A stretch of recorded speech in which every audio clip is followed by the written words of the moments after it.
Hello, my dear friends. Welcome. I'm glad you're here. I'm going to deal today with a difficult subject. I decided to divide this into perhaps what is going to be 3 videos. It is difficult because, as an introduction, you know where we are in politics today, yes? After Brexit or after COVID, we all seem to be much more aware of who governs the world or how it is governed.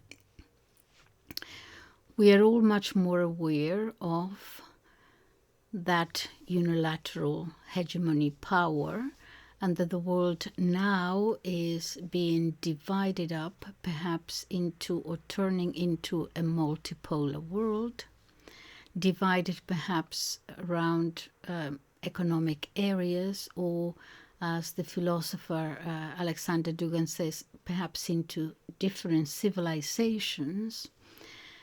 But in any case, we see that all the battles are being fought in order to retain this unilateral hegemonic world. We see this much more clearly in politics. And what this video is going to be about is that the fight against Christianity has manifested itself very clearly in a what one might call a coup d'etat in the church. Now, before you think I'm kind of exaggerating or getting into conspiratorial matters here, this is a very long exposition by Father Giorgio Maria Fare on the 13th of October 2024. He calls it a homily, but it's an explanation of how we got here, where we are, and what is happening in the Vatican and the confusion and so on and so forth. Okay, so he's going to start perhaps at the beginning a little bit rather dryly into examining Benedict XVI so-called resignation of the papacy. He claims that that never took place. He's going to explain why, not from a theological perspective at the beginning, but from a canonical canon law perspective. He is going to deal later on with what is happening actually, from the sayings by Pope Francis, what he does, the things that he says from the Pachamama onwards and so on. But that is at the end. It's the more juicy type of thing, because it's the kind of thing that we are all hearing and are all very aware of. And this first part is rather dry. It's about legalistic terms. He is examining the text in Latin of his, in quotes, resignation, which he doesn't think happened. And he's going to deal with, you might have heard of this, the Munus and the Ministerium and so on. So I'm going to ask for your patience, because I thought, as I was translating it, I thought, well, this is a YouTube channel, so there is only so much one can do to retain people's attention, really. And I said, I'm going to start with all these legalistic terms, and that's it. Everyone is going to switch off and go on to gayer things, I suppose. And I thought, well, perhaps I should start with the issues that interest people most, which are, the things that the Pope does and say and fails to do and fails to say, and all these sort of things. And then I thought that perhaps that would be it would catch your interest much more. But it wouldn't answer why one would say necessarily that he wasn't a legitimate pope. So I thought, no, I'm going to respect Father Giorgio Maria Fare's exposition, and I'm going to ask for your patience, because it does, this first part is going to require that, a little bit of patience. And if you're interested in the subject, to know how it all came about, because it looks very much as if something like a coup has taken place. Now, I must tell you that I was very surprised myself, actually, because he gives a lot of data, and he gives a lot of history of the church and the canon law and this and that, and he's not short of evidence to say what he says. And that actually changed my mind, because I had always thought, not knowing much about it or having paid attention, I thought that Benedict XVI resigned, and I wasn't sure that that was the right thing. I thought that he had left the church in this confused situation, and and that made it possible for a pope like Francis to be elected, and for all these, what is happening now, all this confusion and so on. So I was actually quite blaming him, really, for having done so. I didn't see the reason why he should have done so. I even went as far in my head as to say, well, did he do it out of cowardice? Did he do it out of... I didn't know. But this has actually taught me quite a few things, to the point actually where I'm asking myself whether in fact, by what he did and the way he did it, and you're going to hear that, he actually might have outsmarted the globalists. That's quite a big thing to say. But I have the impression now that he did. It's very complex, so I ask for your attention. This is, I don't know how long this first video will be. I hope I will stop at the hour or something like that. But anyway, if it is too long, you can always hear it for 20 minutes and then come back to it if you would. So, Father Giorgio Maria Fare starts by saying this. He says this is going to be a very long homily, the longest homily I have ever done. I'm going to go about it slowly and in great detail, so please bear with me and have a little bit of patience and stay to listen.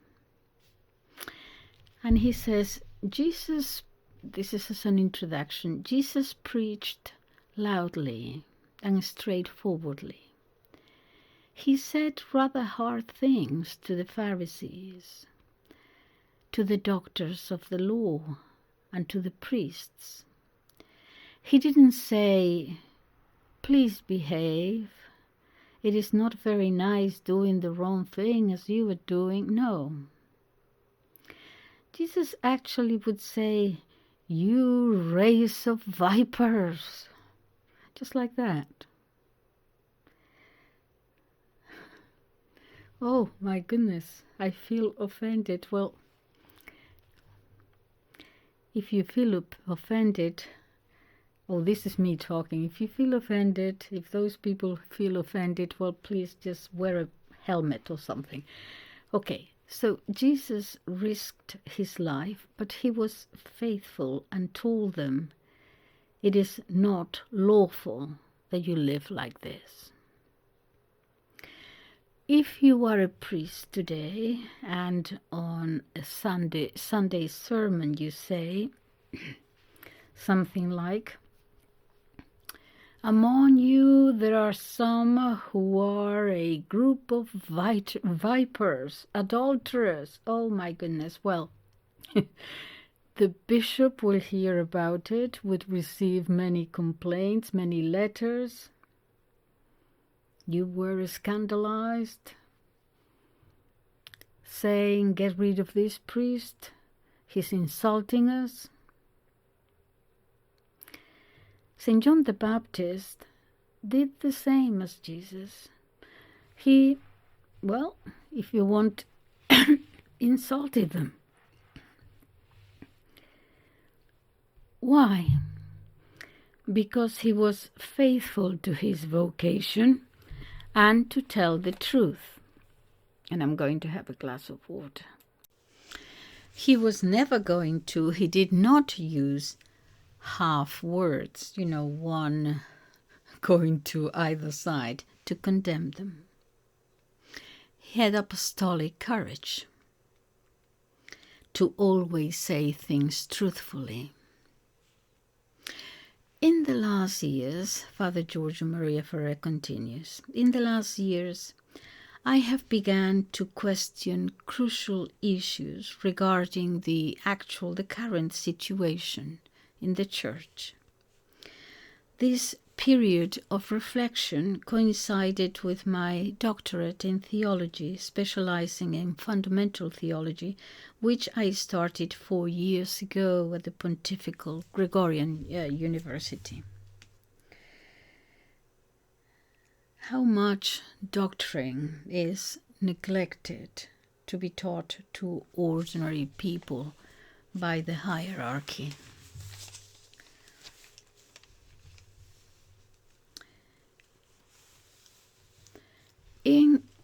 On the 16th of June, during Holy Mass, the Ambrosian Rite. The Ambrosian Rite is an old rite in Italy, in Milan, I think. There were many old rites. As you know, in Spain we had the Mozarabic Rite. It's not properly named, really. The Mozarabs were Christians, Catholics, who were under Muslim rule, in the south especially. And they kept the faith. And so they kept, during all those hundreds of years, they kept the faith and the liturgy that had been there before the Arab invasion. It is called the Mozarabic Rite. In Italy, they have the Ambrosian Rite from St. Ambrose. Okay. So he attended this Mass, and the first reading, he says, was on Sodom and Gomorrah, Genesis 18 to 19. The second reading was St. Paul reminded us that neither the unrighteous, nor the immoral, nor idolaters, nor adulterers, nor the depraved, nor the sodomites, nor thieves, not the covetous, nor drunkards, nor slanderers, nor swindlers or usurers will inherit the kingdom of God. This is from 1 Corinthians 6, 9 to 10. The parable that Sunday in the Gospel was the wedding feast of the king's son, which concludes in this way: many are called, but few are chosen. From Matthew 22:14. He says, I was affected by it. I understood that I was called to make a decision, a fundamental decision. I had to decide if I remained faithful to Jesus Christ or whether to succumb to the temptation of adapting myself to, let me look at my notes, to adapting myself to a teaching made of compromises and half-truths. I decided from that day on to intensify my reflection on prayer, by prayer, before taking a definite decision. But despite my desire to continue with this process of discernment for a longer time, the current events by Bergoglio and his collaborators, creating confusion and even scandal, I decided to come forward and speak my mind. We have reached a critical point.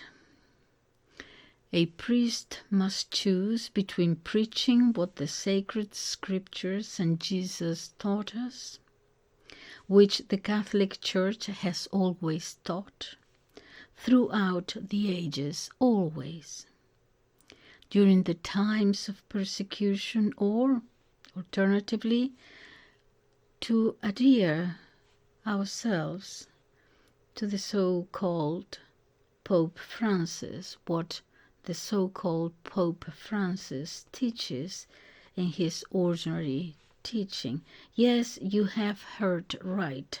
I said so-called Pope Francis. So what I'm going to say today, and I will sustain it with all the necessary arguments and all necessary sources, is that for more than 11 years, a man recognized as Pope by the majority has occupied the See of Peter,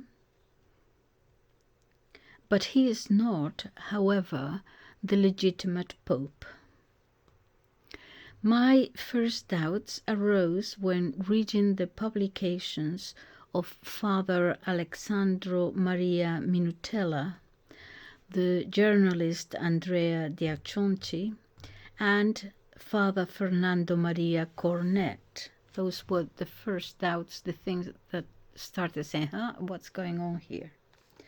Father Alexander was the first one who, with great courage, called the attention of the public to the fact that Pope Benedict XVI never, in reality, abdicated, and therefore the election of Cardinal Bergoglio as Pope was not valid.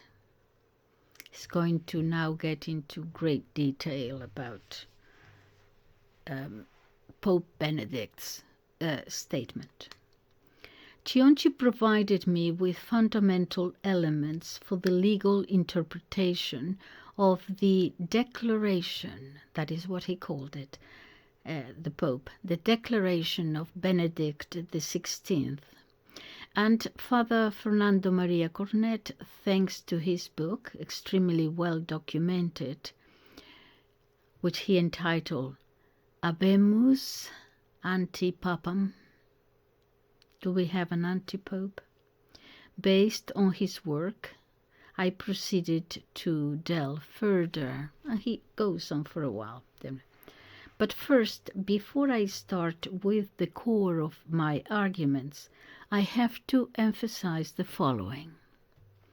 First, I recognize all pontiffs from Saint Peter to Benedict XVI, and I distance myself from any sedevacantism.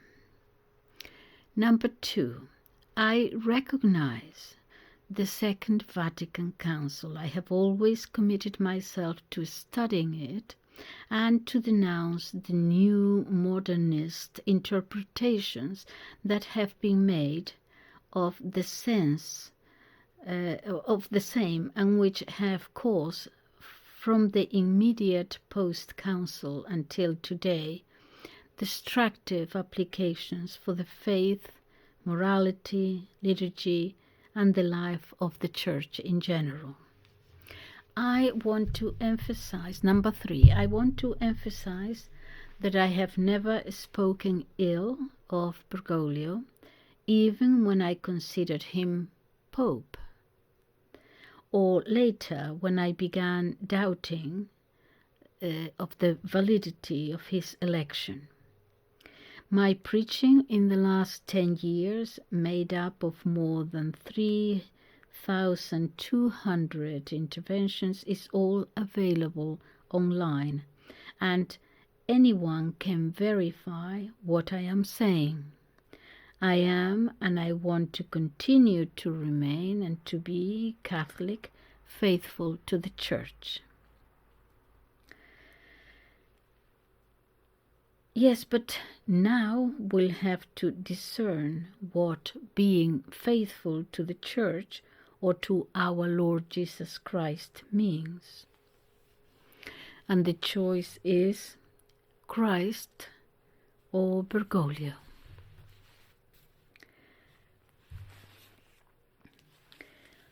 Want to remain faithful to the papacy, to the priesthood, and that is why I am now here to say the following.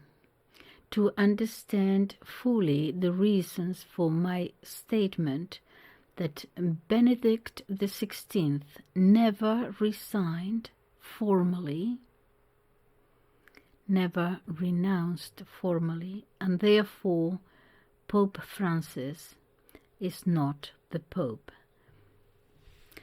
And one subtitle, the juridical or legal foundations to prove the thesis that Benedict XVI never resigned. The starting point of this demonstration is the original version in Latin of the declaration of Benedict XVI made on the 11th of February 2013. It is crucial to consider it in the Latin because the official declaration was delivered in this language. I shall not read out the full declaration now. The text can be found in the website, the official website of the Holy See, and in the notes of the written version of this speech. Much later on, he will compare the translations into the national languages and how, same as happened, during Vatican II, the texts say one thing, but then the interpretation after went in a different direction. So he will look at the translations too. Now, we're getting into legal terminology now. Non-existence of the legal act, the declaration. There are several elements in the declaration of Benedict XVI that contribute to making it non-existent as a legal juridical act. Briefly, I shall describe the difference between nullity and non-existence, or non-existent. It's a legal term. A null and void act is a juridical legal act that is affected by vices that make it incapable to produce the legal effects that would make it so, and therefore it is as if it had never been carried out or taken place. A non-existent act, on the other hand, is an act in which the constitutive elements are completely missing, so much so that they cannot even be defined as a legal act. The declaration we can perhaps say resignation or renunciation of the papacy. The act of resignation or renunciation of Benedict XVI is non-existent in that legal terminology because it does not have in it the will to resign, to abdicate, as evidence shows by various factors. 1. It is merely a declaration with the formula, I declare to renounce, or I declare renouncing, in juridical and legal terms is not the same as I hereby renounce. Now you might think, well, no, because in the Latin it's kind of, you read it, he says, differently. Okay. The Pope should have said, I renounce, or a similar formula. As it was pronounced, Benedict's declaration is, in fact, a declaration only, not a legally valid act, nor was it followed by any ratification. Father Fernando Maria Cornet explains in depth the title given by Benedict XVI. The title in the Latin is Declaratio, that is, a declaration, not a renunciation or resignation. This is all the more surprising because usually papal acts do not have a title at all, but take the legal form from the first words of the text itself. In this case, however, Benedict XVI decided to place a specific title. He's going to take you through the mind of Benedict XVI and how he might actually outplay them all. But be patient. Also, the imposition of a temporary period. The declaration introduces a temporary period of time that defers the entry into force of the supposed renunciation until February the 28th. All right, in jurisprudence in general, and canonical documents and literature in particular, this possibility is not contemplated. The renunciation to the papacy has the characteristics of what in legal terms is called a pure legal act. Pure legal acts are acts that, due to their importance and to avoid possible uncertainties and ambiguities, do not admit the presence of accidental elements. They are usually that are usually the condition and the duration, the imposition of a deadline, a period of time, a term, makes the act of renunciation not only null and void, but even non-existent, inexistent, since such an act does not produce any effect.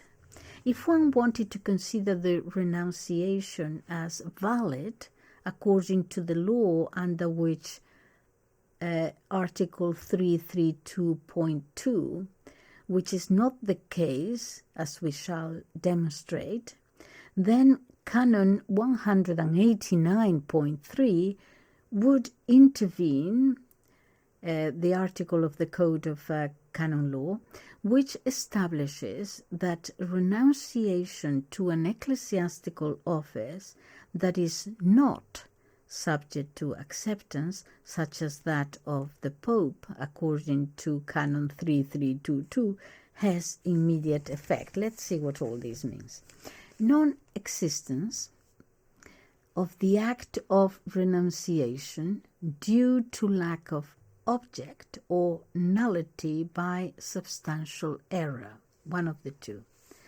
We have seen that in his declaration, or declaratio, it does not exist there the will to renounce the papacy, so that it does not exist as a juridical act and does not produce or have any legal effect.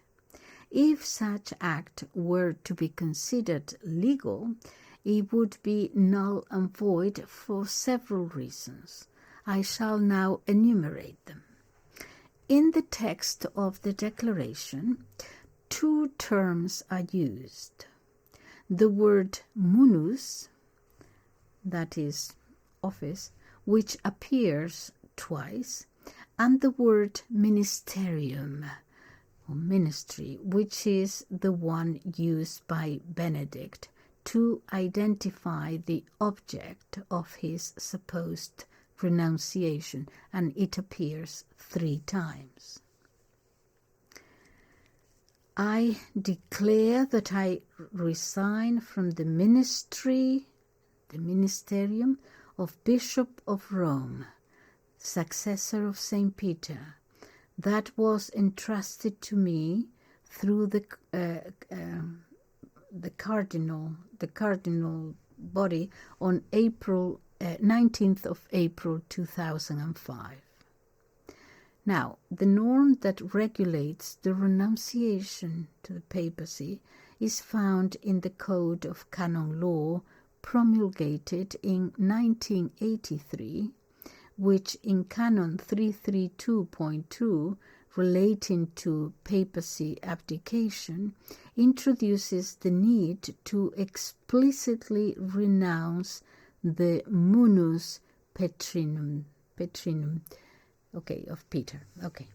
This specification was absent in Canon 221, corresponding to the previous edition, the Juris Canon Codex of 1917, in which it was written the renunciation to be in a generic form, but did not specify that the Pope should renounce in order for his act to be valid. When Benedict wrote and pronounced an act of such historical and legal transcendental importance, though he uses the word munus, in other places of the declaration, when he indicates explicitly what he wants to renounce, he uses another word. He does not say munus, as Canon 322.2 of Canon Law requires, the only existent norm on papal abdication, for it to be valid, but uses the word ministerium. In the Italian translation of this declaration, this went unnoticed, that he used 2 different words meaning 2 different things, because both terms, munus and ministerium, were translated improperly as ministry. I will come back later on this topic of translations, but in Latin, each term has different meanings, both in classical use as in the legal Latin of the Church.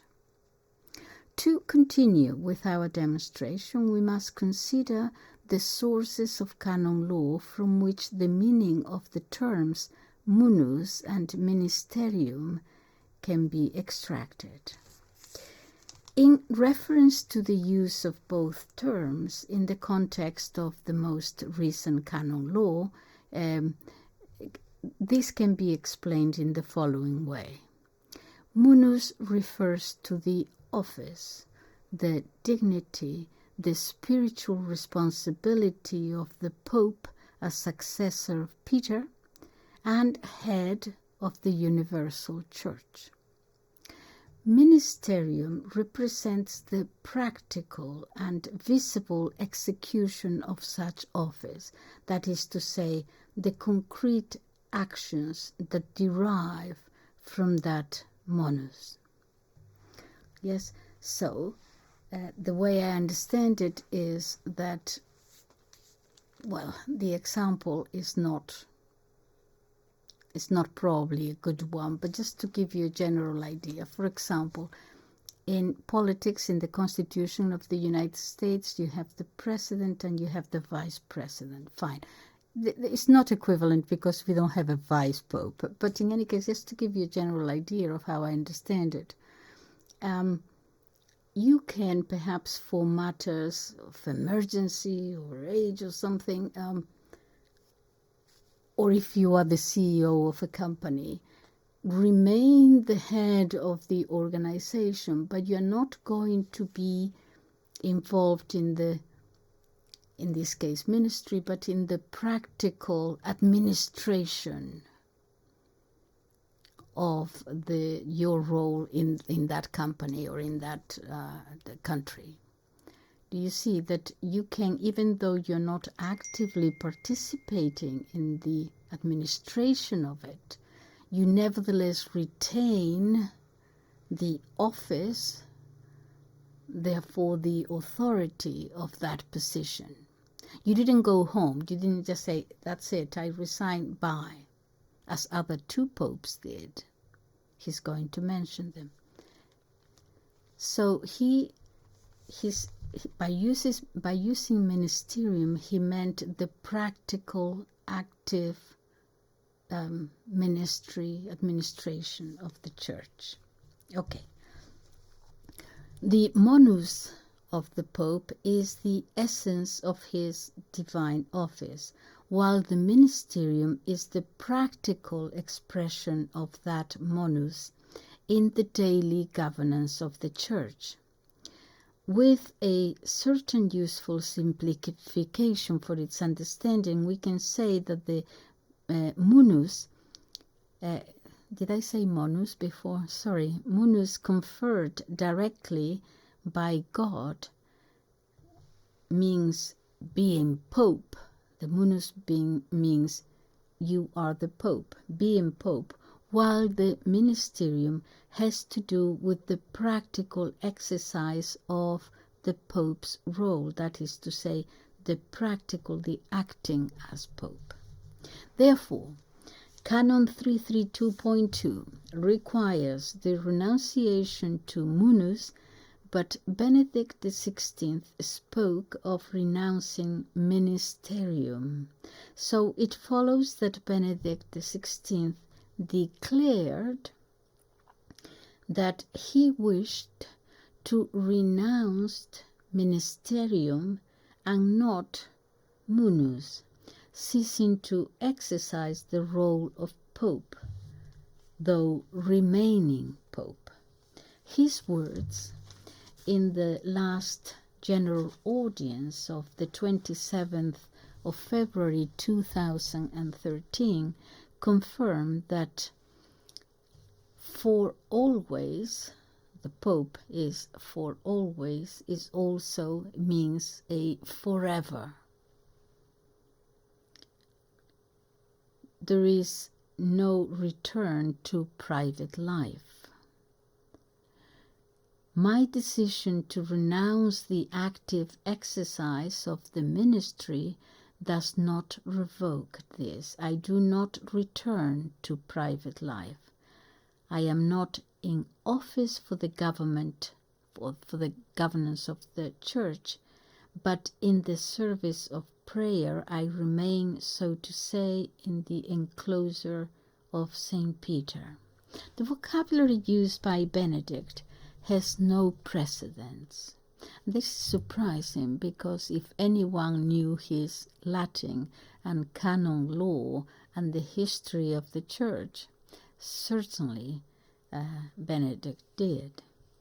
The vocabulary used by Benedict has no precedent, not even in the abdication formulas used by other popes. I offer two examples.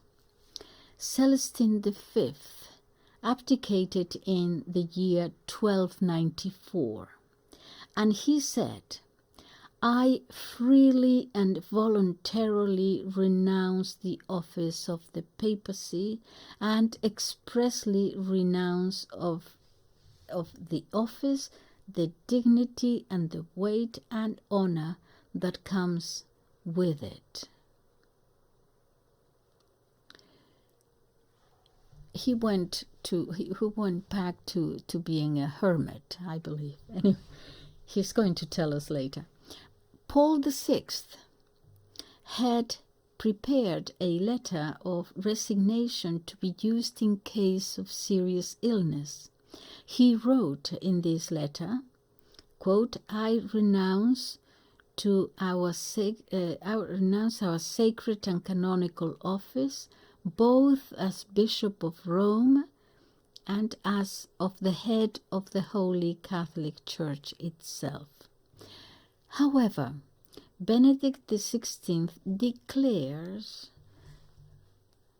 he uses words, he declares that he resigns from the ministry of Bishop of Rome.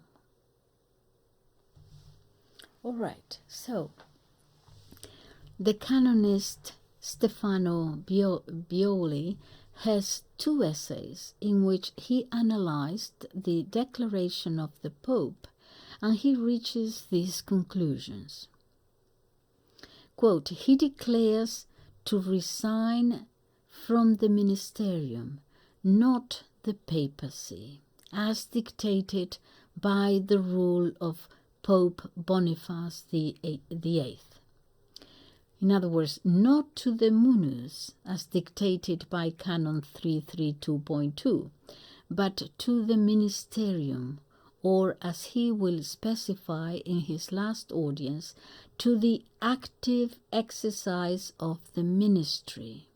The object of the irrevocable renunciation is, in fact, the executio muneris, through word and action, not the munus that was conferred upon him once and forever." An additional confirmation of the correctness of this analysis is offered by the words pronounced by Cardinal Sodano immediately after the words of the Declaratio. He said, "Holy Father, before the 28th of February, as you said, the day on which you want to put an end to this pontifical service carried out with so much love, humility, etc., etc. Pontifical service, that is the Ministerium." According to a canon lawyer, Antonacci, the discrepancy in the formula used by Benedict regarding Canon 332.2, you will see that he knew exactly what he was doing, actually. The discrepancy in the formula used by Benedict regarding Canon 332.2 makes it null and void due to substantial error, quotes, substantial error, according to Canon 188 of the Code of Canon Law, suggesting that he actually did and knew that he was doing a substantial error. Why? This thesis is supported by the lawyers who collaborated with Andrea Acciconci. According to lawyer Stefania Costas, however, this would also be a cause for non-existence of the act, following the reasoning that she will make. She asks whether it is really possible to separate the munus and the ministerium in case of the Pope, in case of the Holy Father. For a bishop, this is possible. It happens when he retires. He retains the munus. That is, he retains being a bishop, conferred upon him via a sacrament, and therefore cannot be undone, cannot be cancelled, but does not retain the bishop the ministry or the task of administering a diocese. But of course, since it was a sacrament, it cannot be undone. You cannot unbaptize yourself. Even if you become the worst enemy of Christianity, you cannot unbaptize you. Okay, so because it is a sacrament of ordination for priests, I don't know that I have a different name for bishops, but anyway, he continues being a bishop, but not active in the ministry or the task of administering the diocese. Alternatively, however, for the Supreme Pontiff to renounce only the Ministerium while retaining the Munus is a juridical, legal impossibility, because it leads to a division of the functions that by divine right are necessarily inseparable, since the integral title to the same on the shoulders of one sole person is essential to guarantee the unity of the Church. Therefore, Benedict XVI's renunciation to the numus, to Roman Pontiff, did not exist by absence of object, another legal term, which means that there was no legal act, judicial act, and hence the see did not become vacant according to law. We will see later the only case in which a pope can lose his ministerium while retaining munus. Other considerations. Another anomalous element refers to the motivation for the supposed resignation. At the beginning of this declaratio, Benedict invokes as cause the decline in his strength due to his advanced age. But this justification is not acceptable. In 1994, Cardinal Vincenzo, as president of the Pontifical Council for the Interpretation of Legislative Texts, was commissioned by Pope John Paul II to carry out a study over the judicial and ecclesiological implications of the Renunciatio Papae. He concluded his work stating that in an absolute and resolute way that the Pope can never resign solely for reasons of age. Finally, it is to be noted that the declaration contains errors in Latin and what have been called peculiarities, pointed out by several specialists immediately in the days following his pronouncement. Errors in Latin by Benedict XVI. Conclusions, summarizing in his declaration. 1. It's only a declaration, not an act of renunciation, which makes it legally non-existent as a judicial act. It contains, I'm not a theologian, so I don't know that, or a lawyer, so I don't know whether I should use the word judicial or juridical. I'm not sure. I hope I'm not confusing anyone more. I was translating it. Okay. It contains also in his declaratio, It contains also a delay in time incompatible with a, quotes, pure juridical act, and with Canon 189.3 of the Code of Canon Law. Again, these are motives for the non-existence of the act.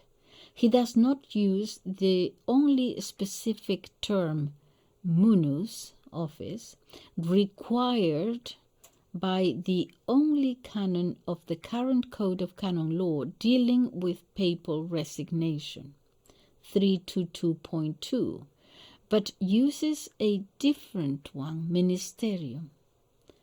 The declaration doesn't even mention 332.2. Considering the history of the Church, the formula used by Benedict also differs in its words from any other formula prior to its application.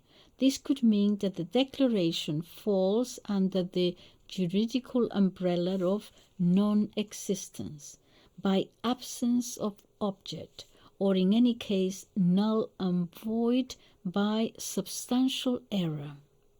He mentions advanced age as a reason which is legally unacceptable for a papal resignation. It contains errors and peculiarities in Latin.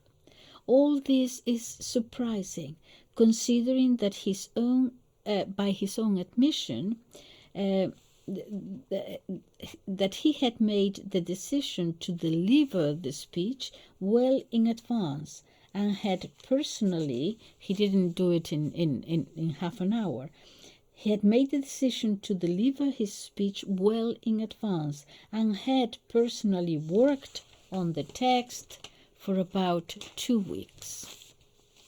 Taking into consideration Benedict's deep knowledge of Latin, of canon law, and the history of the Church, it is reasonable to think that he intentionally wrote a text that at first glance could appear to indicate a valid resignation of the papacy without actually being so.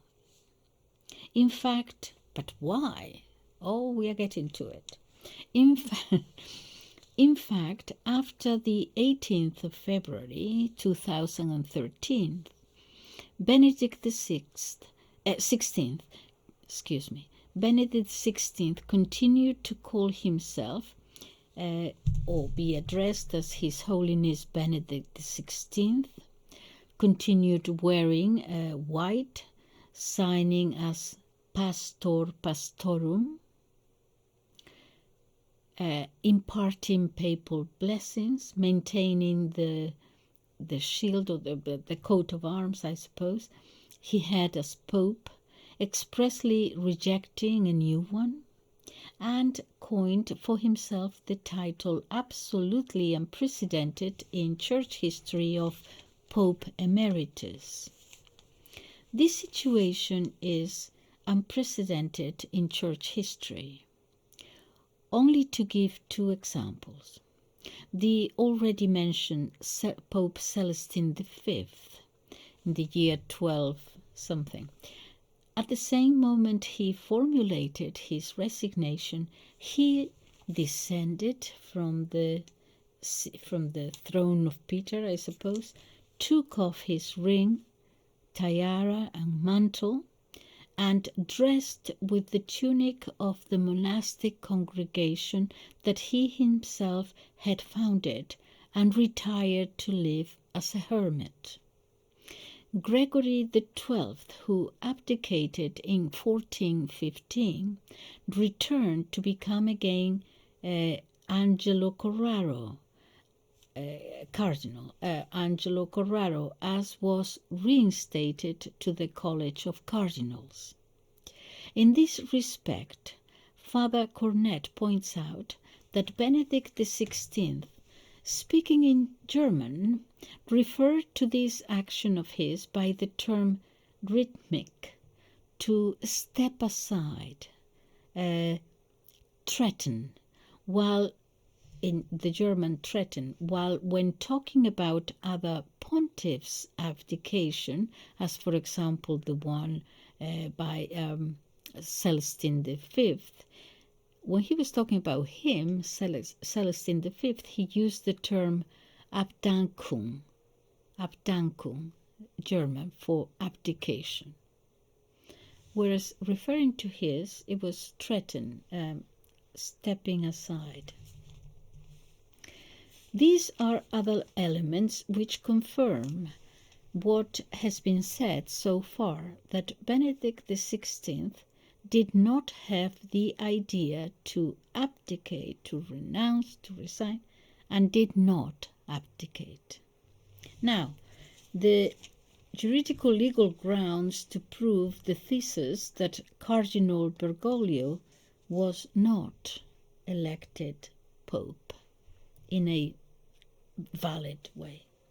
The election of the Supreme Pontiff is strictly regulated by the general provisions of the code in the Codex of Canon Law and by more specific norms currently contained in two documents, in the Apostolic Universal Constitution and Dominici Gregis of John Paul II, which means feeding the flock, the Lord's flock. And that is from February 22nd, 1996. Subtitle, On the Doctrines of the Modernists.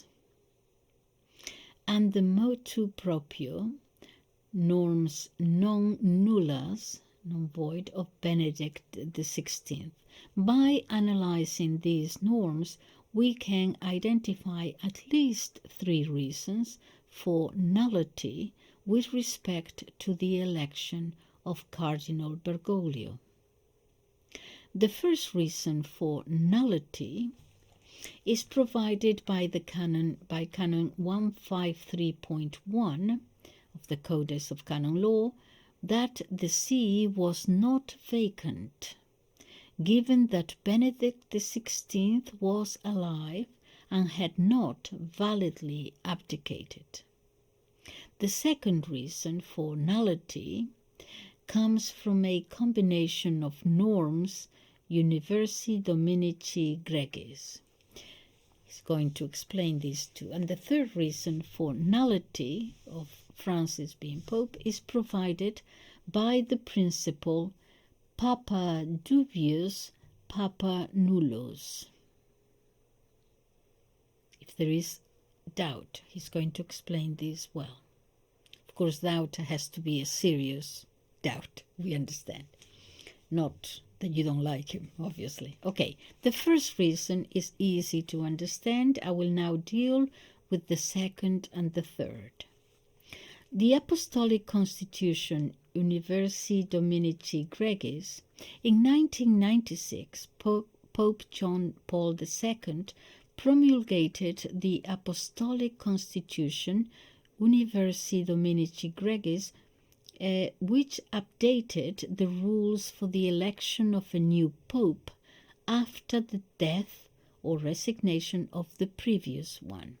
Its purpose was to guarantee transparency, prevent, external pressures on the elector cardinals, cardinal elector cardinal, I don't know, and to ensure that the process will be carried out in confidentiality and in a climate of reflection, which does not appear to happen right now, because in the old days, 500 centuries ago, when you elected a pope, I think they had to be quarantined almost. I don't know what the official word would be, but they would have to be by themselves for about 3 days, fasting and praying, and they couldn't talk to anybody, and they had to be by themselves. They couldn't talk to anybody. Praying for the Holy Spirit, blah, blah, blah. Okay, that is how it used to be done. it doesn't seem to be that way anymore. It looks more like a sort of a political campaign. So here we go. So its purpose was to guarantee transparency, prevent external pressures on the cardinals electors, and to ensure that the process will be carried out in confidentiality and in a climate of reflection or meditation. Articles 79 to 82 of Universi Dominici Gregis prohibit electa cardinals from promising votes. Yeah, can you vote for this one? Yeah, sure, you have my... No, it's not politics. From promising votes, making decisions about the successor in private meetings, accepting interference from secular authorities. Now, whose secular authorities would be interested in who is Pope? Oh, I can't think of anybody. All right. We see them all there parading and promenading. Anyway, some of these actions, moreover, entail the excommunication, late sententia, widely felt, late sententia, of the cardinals involved, if they do this. However, it has been proven that during Benedict's pontificate there were pressure groups within the College of Cardinals, and on the eve of the conclave of 2013, even foreign external interference by international political powers. It wouldn't be Davos, would it? International political powers. The American journalist Jonathan Last wrote that Francis' pontificate perhaps is best understood as a political project. His election in the 2013 conclave was, without the world knowing at the time, the result of a premeditated campaign by 4 radical cardinals who saw Cardinal Jorge Maria Bergoglio as the perfect vehicle for the revolution they wanted to launch within the Church. The story of how Cardinals Murphy, Cormac, Walter Casper, Gottfried Daniels, Karl Lehmann formed the Bergoglio team. And they found, for one, well, you can see it, you can read it in the biography of Francis written by Austin Iverech. These cardinals were part of the so-called St. Gallen Group, known more colloquially as the St. Gallen Mafia, but anyway, St. Gallen Group. Where am I? And had been working towards this objective since the 2005 conclave. Article 76 of Universi Dominici Gregis says, if the election had taken place differently to how it's being in the current constitution, or had the established conditions had not been observed, the election would have been null and void, no additional declaration needed, and therefore it provides no right obligations to the elected person. Given that the election of Pope Francis occurred differently from that stated in Dominici Gregis, it is null and void. Now, the second thing, a dubious pope is not pope. There is another element from canonical tradition that must be considered, to wit, the principle of Papa dubius Papa nullus. A dubious pope is not a pope, meaning that if there exist valid doubts as to whether a pope was canonically elected, then he is not pope. Cardinal Gianfranco Ghirlanda, Professor Emeritus of Canon Law in the Pontifical Gregorian University, writes, quote, "The case of a dubious papa exists if there is positive and irresolvable doubt about the legitimacy of the election. The doctrine affirms that a dubious pope is a nullus pope, null. In fact, he has never received the power, authority, since jurisdiction by its nature requires subjects who must pay obedience, but no one is obliged to obey an uncertain superior. We would have a leader without followers. This principle applies in general to all ecclesiastical authorities. If there is a doubt, meaning if there is no certainty that the superior does not in reality hold the position he claims to have, he is not owed obedience. This is because of an obvious theological reason. The gospel of Jesus is a gospel of truth, a gospel of freedom, and obedience in its Christian sense is only justified to the extent that the authority represents and transmits the will of God. An usurper can never do so. Going back to the beginning of Papa dubius Papa nullus, I have illustrated the reasons that demonstrate the invalidity of Cardinal Bergoglio. Numerous other individuals, priests, theologians, canonists, jurists, lawyers, and scholars in general, have raised similar or different objections. It is therefore a fact that the election of Cardinal Bergoglio has been questioned from various sectors, and none of these hypotheses has received official refutations. The Holy See has not refuted the abundant arguments presented during all these years, nor has it distanced itself from them.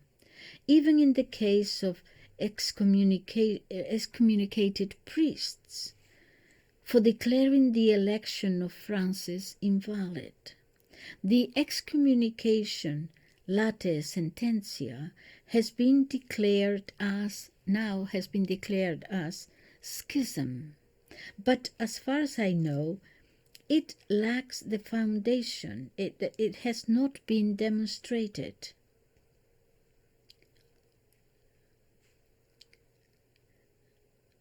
The foundation on his arguments, and it has not been demonstrated.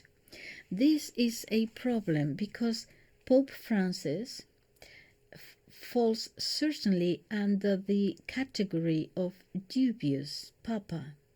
Many have questioned his election, and therefore he should not be considered pope, even according to the principle Papa dubius Papa nullus. With even more reason, they cannot be excommunicated due to schism, those who, doubting his election, refuse to obey him. In fact, numerous sources from different periods agree in saying that the crime, let's say, the offense offense crime of schism is not committed by refusing to obey a dubious pope. The German Jesuit Franz Xaver Benz is an important canonist, rector of the Pontifical Gregorian University, and he wrote, quote, "Those who refuse to obey the Roman pontiff cannot be considered schismatics because they suspect his person or believe that he was elected in a dubious manner due to widespread rumors that occurred after the election of Urban VI. And Cardinal Tommaso de Vio, theologian and philosopher, this is Cardinal Tommaso de Vio Gaetani Cajetan from the 14th, 15th century. Actually, I've got it here, 1469 to 1534, okay, who was a theologian and a philosopher, who was also Master General of the Dominicans, wrote, quote, "If someone due to a reasonable cause suspects the person of the Pope, suspects of him, and rejects his presence and even his jurisdiction, does not commit the crime of schism or any other crime, as long as he is willing to accept the Pope if he were not under suspicion." In other words, not the papacy, but this one specific one. The Jesuit Cardinal Juan de Lugo, oh, I heard of him. This is from the Salamanca School, 1583 to 1660. Okay, so Juan de Lugo wrote, "He who denies submission to the Pope is not schismatic because he doubts of the legitimacy of his election or of his authority." Okay. Now, regarding the objection of peaceful and universal adhesion or acceptance, yes, or unity, because this is something that the people who say that it is valid have said that, oh yes, but how about this, the peaceful and universal adhesion. Some have invoked the principle of pacifica universalis esse adhesio, the peaceful universal adhesion of the Church, to defend the validity of the election of, quotes, Pope Francis, even though it's not codified as juridical norm. This concept has been developed within ecclesiology and is based on the dogma of the indefectibility of the Church and refers to the legitimation of a pope through peaceful and universal acceptance by the entire Church. The whole Church accepts him, so he is. All right, so let's see. There are at least two arguments that contrast with the application of this principle in the case that we are talking about now. First, as the jurist Ferro Canale has demonstrated, this principle that, remember, is not a juridical legal norm, conflicts with canon law. This jurist Ferro Canale explains two cases in which the law provides for cases of null and void papal elections, even in the presence of universal acceptance. The history of the Church also shows how universal acceptance has not always been a guarantee of the legitimacy of a pope, in light of there being the case of the anti-pope John the 23rd. Not the last one, the one from Illo Tempore,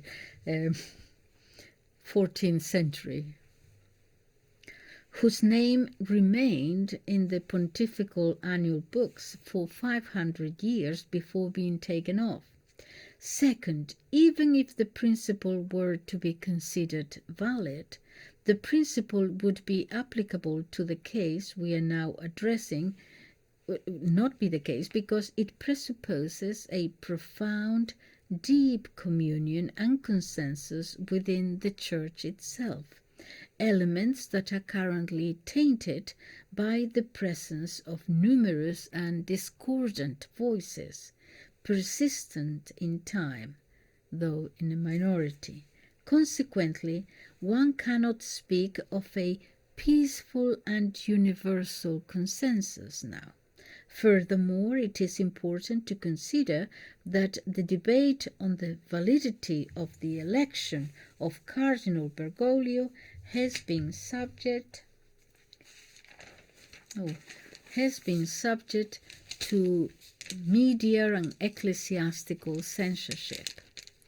The faithful, deprived of complete information, cannot have expressed a fully informed acceptance. Even the acceptance of the cardinals could be conditioned by blackmail or fear. After all, several clerics who have dared to express divergent opinions, even only in regard to Bergoglio's doctrinal positions, have suffered and are suffering withering explosive dismissals. Inexplicable. I think so far, about 3,000 priests, traditional priests, have been put aside, have been cancelled. Conclusions.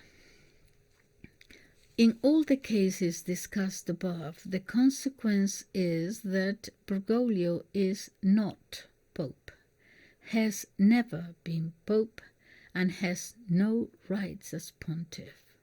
The See of Peter has been vacant since December the 1st, 2022. Although this has not been declared officially, and the one called Pope Francis is therefore an anti-pope, and he has incurred in the excommunication late sententiae, since Bergoglio and at least part of the College of Cardinals have always been aware of the invalidity of his election. Good faith here cannot be presumed necessary to invoke the principle of substitution, and therefore all of Bergoglio's acts since the election from then on are void. In particular, I emphasize that the creation of cardinals, which he's doing, more cardinals and more cardinals, who agree with him in order to perpetuate his doctrine,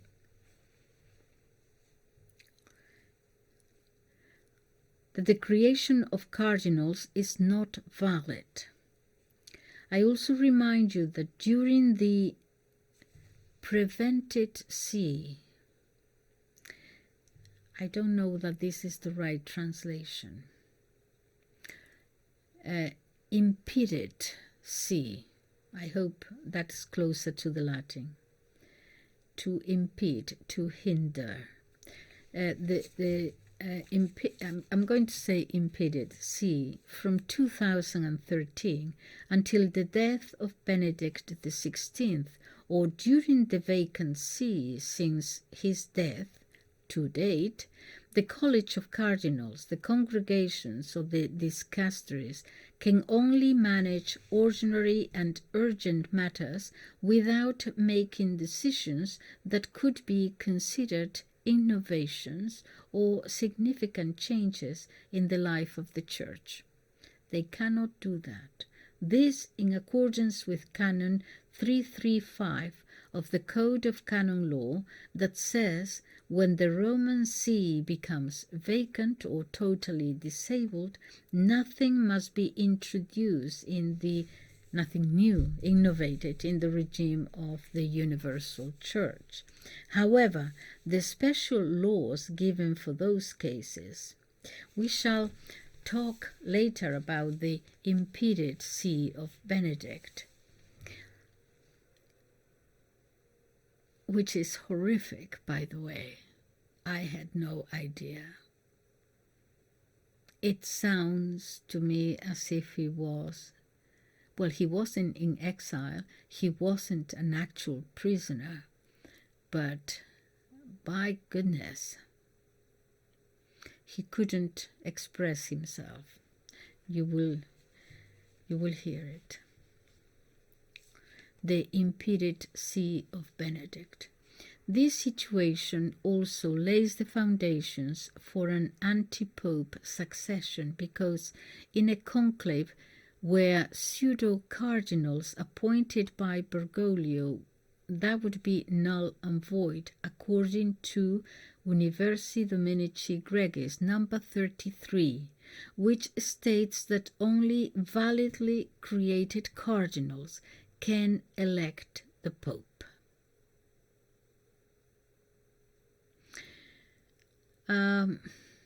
After examining why the election of Cardinal Bergoglio cannot be considered valid, it is crucial now to explore the motivations that led to Benedict XVI to a resignation without legal effect, which he had to know. This also to dispel any suspicion or negative judgment about him, about Benedict XVI, which I certainly had. So the question is, what made Benedict XVI emit or issue a declaration without juridical effect? Legal effect, I should say. Okay, up to now we have examined from a canonical perspective the numerous elements that contributed to the invalidity of the election of Cardinal Bergoglio. We have understood that the principal point is the lack or the absence of legal effect on Benedict's resignation. We have also understood that Benedict could not have issued inadvertently such an anomalous declaration. It had to be an intentional act. So then, why did he do so? In order to get a broader and well-documented vision of the situation in which Benedict found himself at the moment of the declaration, I refer to the exhaustive analysis of several authors, as Antonio Socci in 2014 and 2018, Stefania Costa in 2021, and Andrea Cionci in 2022. In summary, these contributions explain the magnitude of the pressure exercised by the globalist powers over the Catholic Church. These power groups pursue the objective of creating an increasingly unipolar world, an idealized world based on economic and cultural globalization. where national sovereignties of nations are reduced and the decision-making power is channeled under the control of certain supranational structures. The Catholic Church represents a significant obstacle to these objectives for several reasons. First of all, by offering Jesus Christ to the souls, this generates free individuals, men and women who are not willing to submit themselves to any ideology, but only to God. This fostering of the truth and the authentic freedom of man, this is the authentic freedom of man that makes it the eternal enemy of worldly powers. In addition, the Church promotes traditional values, especially in terms of the family and sexual morality, which are in conflict with the globalist trends in these issues. In addition, the Church defends the dignity of the human person, increasingly threatened today by the radical liberal ideology, denounces also the inhuman essence of unscrupulous progress that turns man and society into a commodity, opposes practices such as abortion and euthanasia, which globalist powers try to legitimize worldwide. For a long time now, these powers have waged a war against the Catholic Church in an attempt to eliminate the brakes that the Church places on their objectives. The pressures exerted by the globalist powers were such that Pope Benedict XVI found himself unable to effectively govern the Church due to the internal divisions, because we know it is infiltrated. Yes, it has been for a long time, obviously. The cherry on the cake was Vatican II, or the interpretation afterwards. But now this is like it's like politicians, that they used to have a little bit, they used to be able to pretend, at least they have a little bit of shame. If you caught them with their hands on the till, they would say, they would resign. Okay, not more, they're there saying, yeah. Well, this Vatican is doing the same thing. I mean, they just double down and go for this. This is my opinion, by the way. Okay, never mind. Okay, so, but that it is infiltrated by Freemasonry, we do know, don't we? Okay, so at the highest level, I think now they are the governors. Don't know how much of a minority they are, I don't think so. But anyway, the pressures exerted by the globalist powers were such that Pope Benedict XVI found himself unable to effectively govern the Church due to the internal divisions and resistance to his authority. So he was like Trump, that he was there trying to do things apparently, and all the people around him were saying, yeah, and then they wouldn't do it, whatever. Okay, so multiply this by whatever.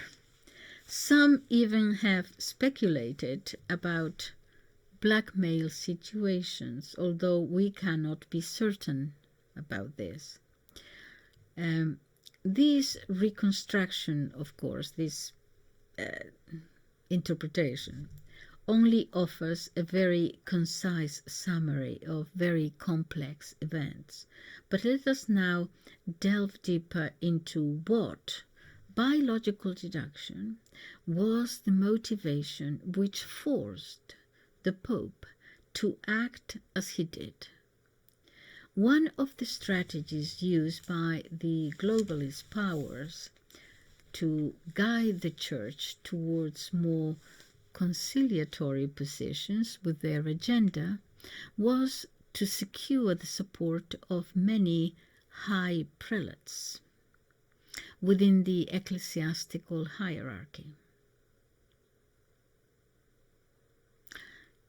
This was achieved in part through the Masonic infiltration within the Church. Freemasonry has always had the objective of subverting the Catholic Church. Based on specifically the Apostolic Constitution Universi Dominici Gregis, the decree that a papal election designed through agreements, you scratch my back, promises of votes, etc., this election is null and void. Therefore, an election orchestrated by power groups, be they internal or external on the Church, would make that election null and void, and would give rise to an anti-pope. But if this was to actually take place, who would find out anyway? Most probably the whole Catholic world would accept the new pope as validly elected. How are we supposed to know? How can we know? So he would be accepted as validly elected. Let's keep this in mind and let us go back now to the events relating to the declaration of Benedict XVI. If he had not issued that declaration in February 2013, if he had not done so,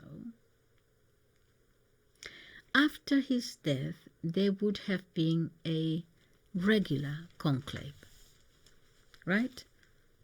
If he continued after his death, there would be a regular conclave.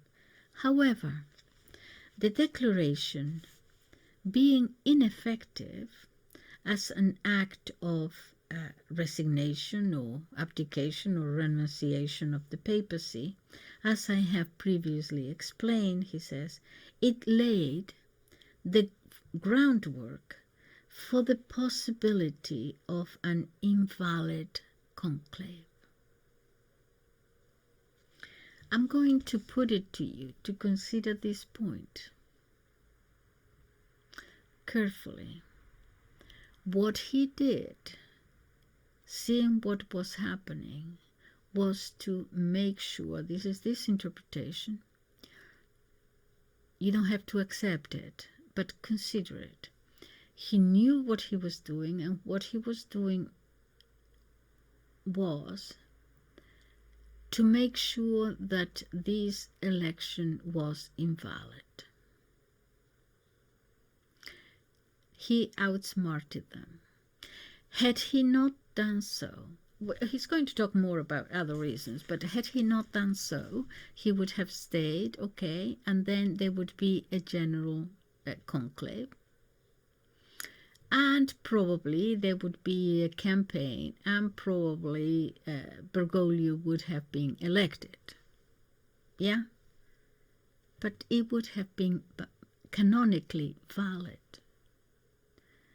He made sure that it was invalid.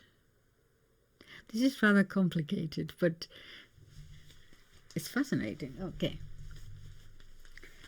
Let me continue. Let's see. Because he knew that the declaration was ineffective, that it was not legally valid, and he did it that way on purpose, the declaration being ineffective as an official act of resignation, renunciation to the papacy, it laid the groundwork for the possibility of an invalid, illegitimate conclave. It should be noted that under normal circumstances, an act of this type would have serious moral consequences for whoever actually commits it.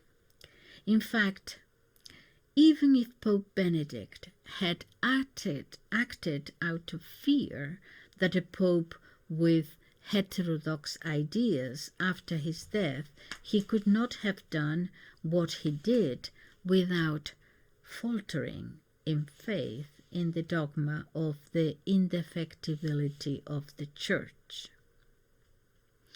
Indefectibility means, I think, not subject to failure or decay.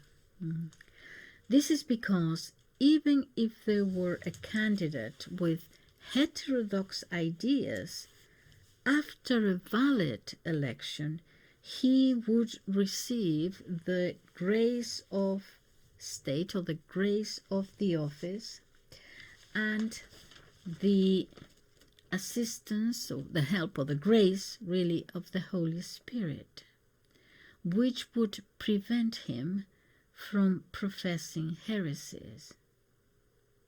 A salient example is that of Pius II in 1458, who after his election abjured, renounced, of the unorthodox ideas he had professed in his youth.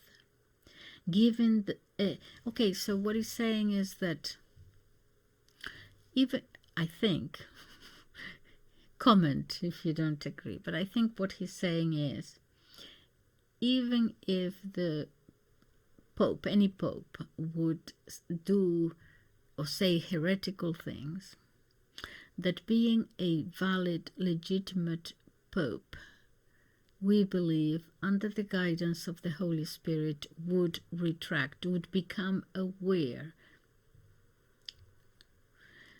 But this is not the case, because now is more and more and more doubling down. It's not that he's not aware. I think he is, but he's just going more and more and more. So this, what is happening now, is not the case of good Pope Pius II, who, after becoming Pope, recognized that he had heterodox ideas in his youth. Okay. Given that we cannot doubt the faith of Benedict in the dogma of the indefectibility of the Church, logic leads us to conclude that he was aware of the information that gave him certainty that the election of his successor would in any case be null and void, because it would violate the rules of Universi Dominicis Gregis. So he threw them a carrot, as it were, and they all went for it. Furthermore, we must assume that he realized that it would be impossible for future generations to know or demonstrate the invalidity of said election. We now know that, in fact, the cardinals that were part of the St. Gallen or Gallen Group, the German ones, they're still at it, yeah, worked actively to elect their candidate, given his familiarity with many of the, and given his familiarity, the Pope's, Benedict, familiarity with many of the internal dynamics of the College of Cardinals, and having witnessed the conclave of 2005, it was not difficult to imagine that Benedict knew this reality much earlier than we did. The Pope himself was at a crossroads to allow that after his death an anti-pope be elected in secret, or try strategy, or to allow that after his death an anti-pope be elected in secret, or try a strategy to frustrate the enemies of the Church's plans by issuing a declaration without legal effect. Incidentally, I point out that after his declaration, an invalid conclave could have been avoided. The cardinals that noted, but it wasn't, but that wasn't Benedict's fault.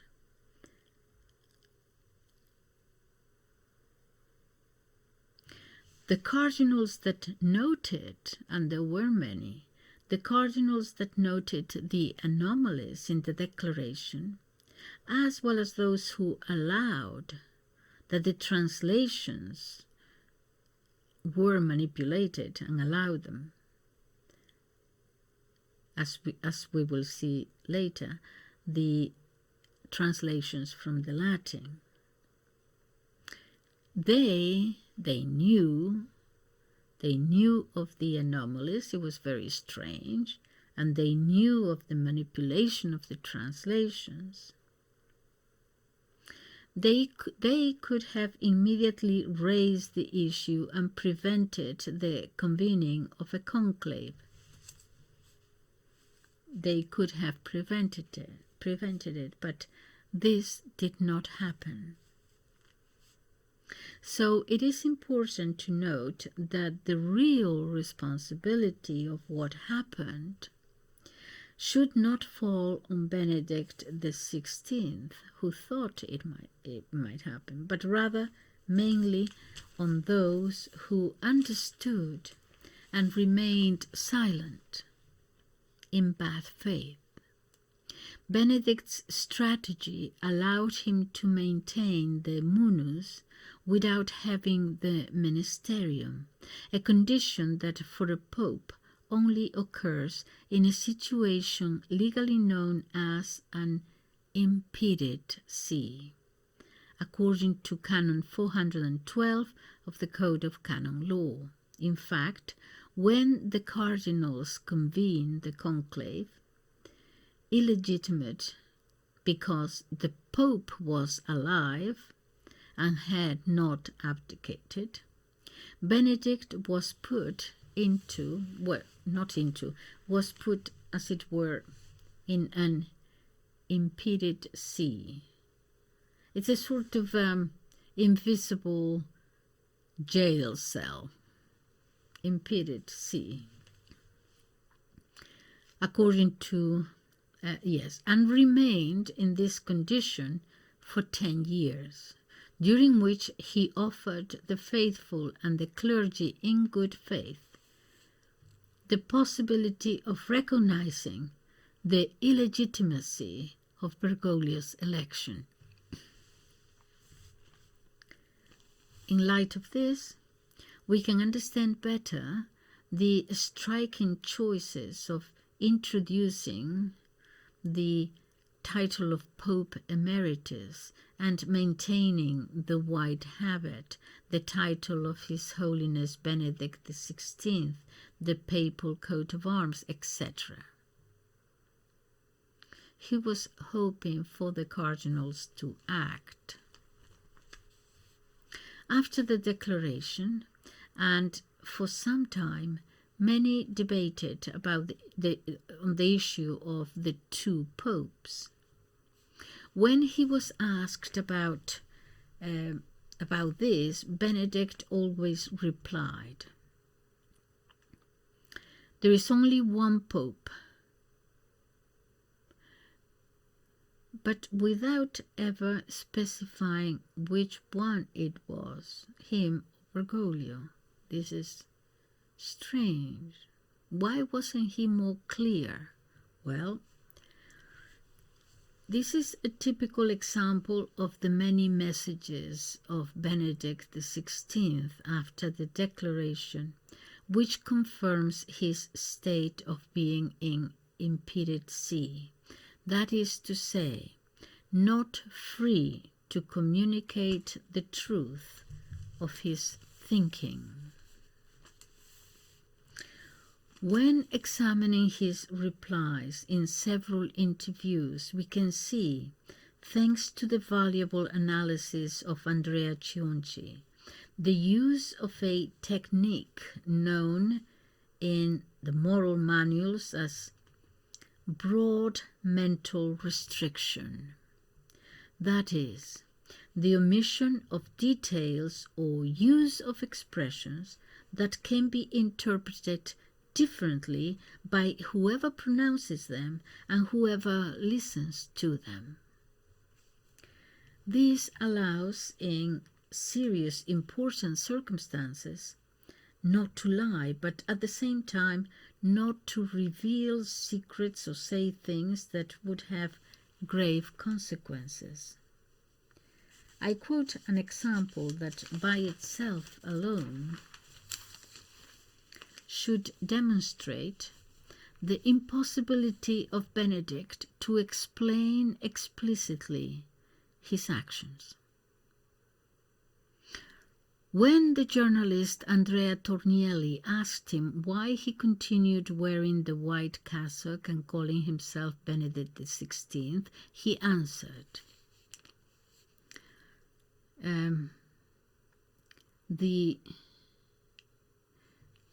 The cassock and maintaining the name is simply a practical question, a practical issue.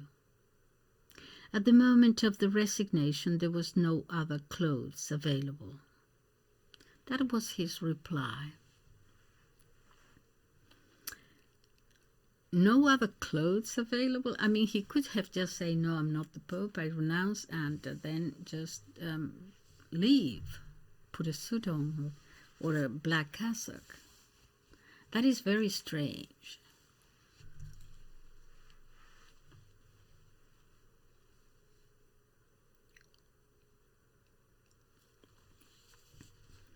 No one can think that this response was the real reason, that there were no other clothes.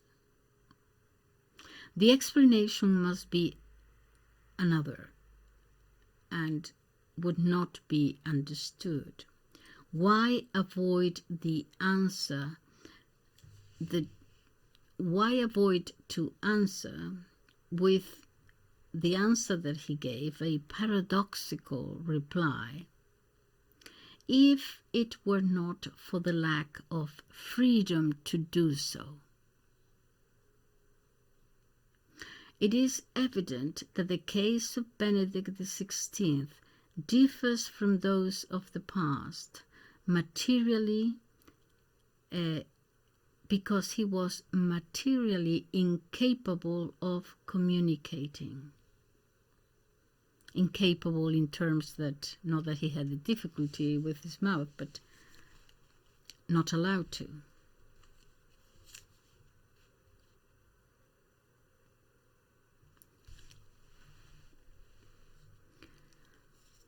He was materially incapable of communicating. He had to defend himself from insidious and hidden enemies inside the Catholic Church.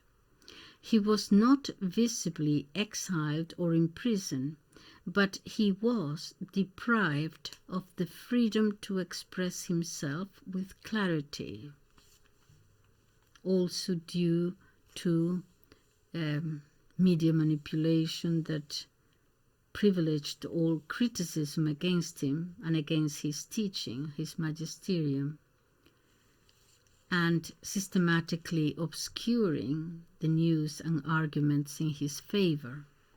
It was a real, war against him. This is why many of you, this priest says, this is why many of you have never heard of the Impeded See of Benedict XVI.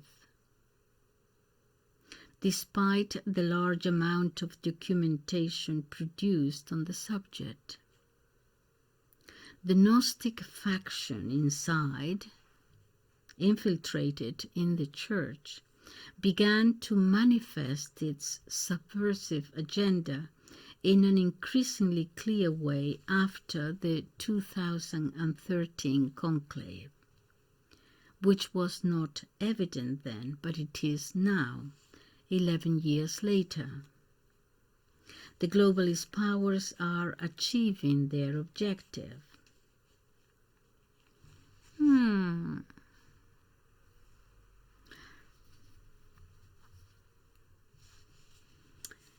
We'll see.